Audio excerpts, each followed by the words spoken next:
Hello बच्चों, let's see this questions. Column first और second दोनों को मैच करना है करेक्टली। फर्स्ट बोलता है हम लोग को यहाँ पर कि work done raising a mass m to a height h equal to आप। अब कॉलम में हम जो बोला यहाँ कि मैच फॉलोइंग टू कॉलम्स।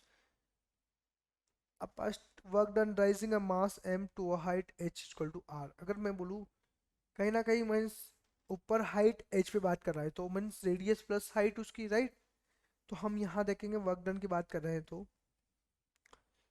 कि उसके अंदर क्या चेंजेस हो रहा है, मीन्स जो पोटेंशियल एनर्जी में चेंजेस हो रहा है, ठीक है। अब पोटेंशियल एनर्जी के अंदर क्या चेंजेस हो रहा है मैं बोलूँ तो G M small M upon R minus के G capital M small M upon two R कैसे हुआ कि जैसे कि मैं बोलूँ यहाँ पर कि ये हमारे पास क्या है, यहाँ से यहाँ तक ये इसकी रेडियस आर है, पर्टिकुलर एच डिस्टेंस पे। तो मैं बोलता हूँ यहाँ पर एच प्लस आर लिखते हैं हम लोग वहाँ पे रेडियस। तो यहाँ एच इक्वल टू क्या है आर, तो आर प्लस आर क्या हो जाएगा टू आर, तो टू आर ये हो गया यहाँ से, ठीक है। तो यहाँ से हमारे पास क्या है, क्या आ जाएगा बच्चों, one upon two G M upon R square, ये एम और ये आर। तो इसको मैं फाइनली लिख दूंगा यहाँ पर W equal to one by two M, इसको क्या लिखूँ मैं, G M upon R square क्या हो जाएगा एक्सलेरेशन ड्यू टू ग्रेविटी, और ये हमारे पास एम जी आर। तो ऐसा है कि हमारे पास कहीं बिल्कुल आर, तो इससे मैच कर देंगे।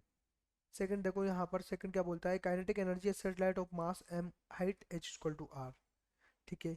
अब यहाँ पर काइनेटिक सेटेलाइट में हम लोग को यहाँ पर देखना है, ठीक है। तो हम जानते हैं कि अगर मैं बोलूँ यहाँ पर कि M V square upon two R mean half M V square upon R, ठीक है, equal to G M M upon four R square. Two R कितना हो जाएगा हमारे पास फोर आर स्क्वायर, ठीक है। तो यहाँ से देखेंगे तो हमारे पास half half M V square upon one by four, यहाँ पर क्या बचेगा, G capital M small M R, R से आर कैंसिल आउट हो गया ना है, तो ये बचेगा। तो यहाँ बचेगा हमारे पास, इसको लिख दो half, sorry one by four M G हो जाएगा, ये आर हो जाएगा हमारे पास, ठीक है। तो इसको मैंने इस प्रकार से लिखा। तो हम देखेंगे one by four M G R ये है, इसके साथ मैच कर दो।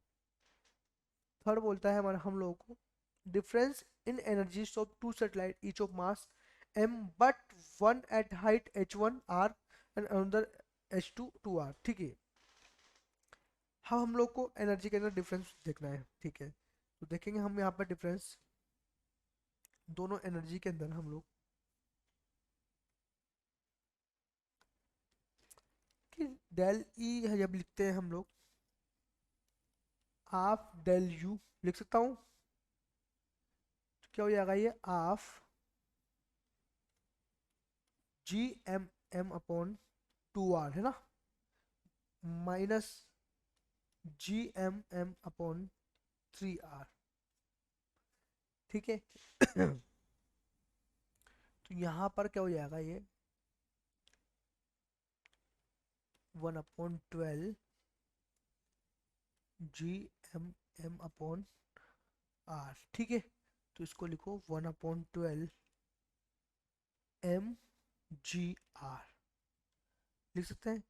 अब देखते हैं ये ऑप्शन किससे मैच मैच करता है, कर रहा है किससे। मैं क्या लिखूंगा यहाँ पर, none of this. D, D की बात करते हैं। Kinetic energy required to raise a particle of mass m to height h, kinetic energy, ठीक है, required rise particle mass of m to height h equal to r if projected vertically from the surface of earth। तो यहाँ पर देखो kinetic energy को हम लोग, ये मैंने लिख दिया एनर्जी है जो हमारे पास आई थी, G capital M small M upon R, ठीक है, ओके, माइनस इनका दोनों का डिफरेंस क्या है, G capital M small M upon two R, ठीक है। तो यहाँ से देखेंगे इसको हम लोग क्या आ जाएगा ये 1/12 G M upon R square, और ये एम और कैपिटल आर, तो क्या हो जाएगा बच्चों half M G R, half M G R, R से इससे मैच कर। तो इस प्रकार से हम लोग इस क्वेश्चन को सोल्व कर सकते हैं बच्चों। Best of luck.